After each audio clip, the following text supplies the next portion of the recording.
That's right. Ilar Hardy was the last player named in an academic cheating investigation, and he was the last one to find out whether or not he'd be allowed back on the gridiron. And ABC 57's Emily Pritchard is live in Tallahassee this morning with the latest. Good morning, Emily.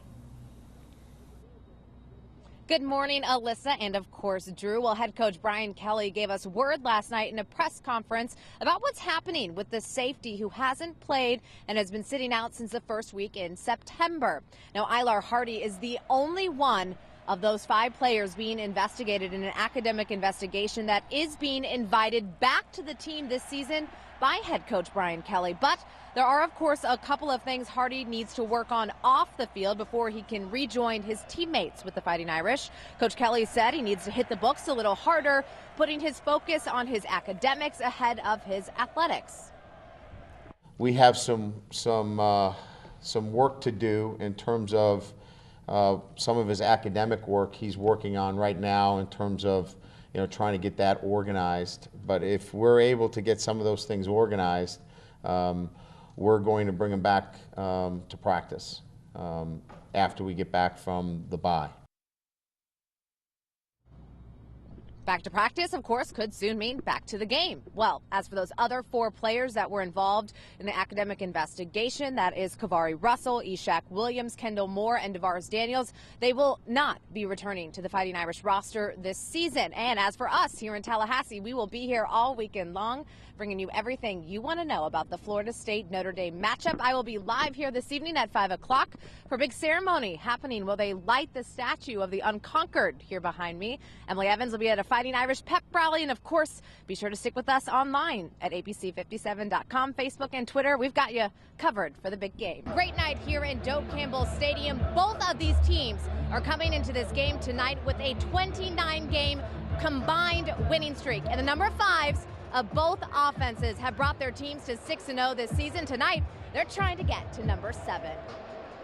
Let's talk Florida State, Notre Dame. 2 of tonight's players share the same number and are learning from their past. For Florida State, it's last year's Heisman Trophy winner, Jameis Winston. I think he's a very talented quarterback. And Everett Golson. He's in that Heisman picture, too. A lot of yards, a lot of touchdowns, a lot of runs and throws, and a very dynamic guy. Any fan would agree they both play well on the field, but off.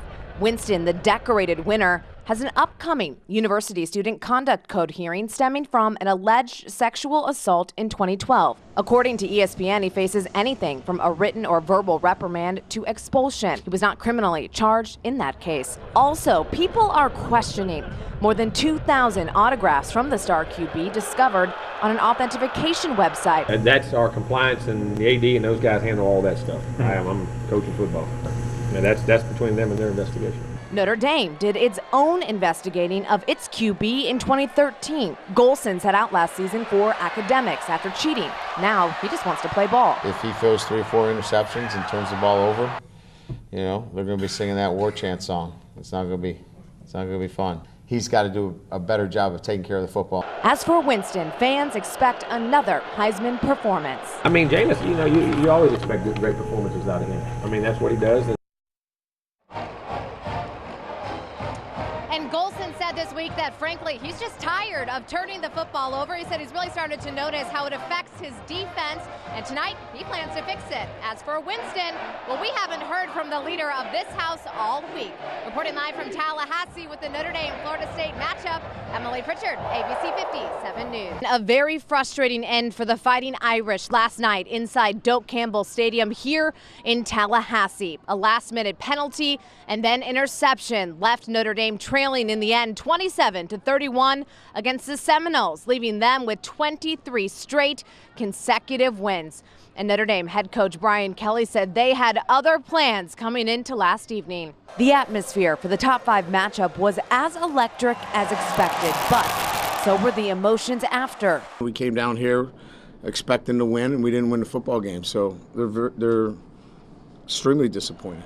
The Fighting Irish stayed neck and neck with the Noles, but got deep by 4 after FSU quarterback Jameis Winston connected with Carlos Williams with just under 8 minutes left in the game. And it was looking promising for the Irish to pull ahead with seconds left, but this TD pass was no good when pass interference was called on CJ Prosise. we execute that play every day, and we do it legally, and that's the way we coach it. We don't coach illegal plays. Back at it again with 13 seconds on the clock. Irish QB Everett Golson, looking to connect with Procise, is intercepted by Jacob Pugh. And while the reigning Heisman Trophy winner and his team were the ones celebrating after a last-minute win, Kelly made a strong statement about his guy. You know, Winston is a very good player. I thought our quarterback played better than him tonight. Just didn't show up on the scoreboard. After last night's game, quarterback Everett Golson said sometimes losing can turn into a good thing for a team, giving them a little fire moving into a bye week. They will get some rest, and then they will head to Maryland to play Navy at FedEx Field. Reporting from Tallahassee with the Notre Dame Florida State game, Emily Pritchard, ABC 57 News.